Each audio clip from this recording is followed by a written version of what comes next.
कल्याण railway स्थानकावर RPF जवानाच्या सतर्कतेमुळे आईसह बाळाला जीवदान. थरार सीसीटीव्हीमध्ये कैद. धावत्या ट्रेनमधून उतरताना प्लॅटफॉर्मवर पडणाऱ्या आई आणि 1 वर्षीय बाळाला क्षणार्धात वाचवले.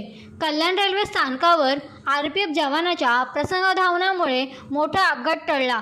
28 एप्रिल रोजी सायंकाळी धावत्या ट्रेनमधून उतरताना घसरलेल्या महिला आणि तिच्या 1 वर्षीय बाळाला आरपीएफचे सहाय्यक उपनिरीक्षक हेमंत भरगुडे यांनी तात्काळ धाव घेत सुरक्षित वाचवले. सदर महिला अंतिमा शुक्ला, आपले 1 वर्षीय मुलगा सर्वज्ञ शुक्ला यासह प्रयागराज ते मुंबई असा प्रवास करत होती. ट्रेन कल्याण स्थानकात येत असताना उतरण्याच्या प्रयत्नात तिचा तोल गेला आणि ती बाळासह प्लॅटफॉर्म व रेल्वे गाडीच्या मधील जागेत घसरली. मात्र तेथे ड्युटीवर असलेल्या SSI हेमंत भरगुडे यांनी प्रसंगावधान राखत क्षणाचाही विलंब न करता धाव घेत दोघांनाही सुरक्षित बाहेर काढले.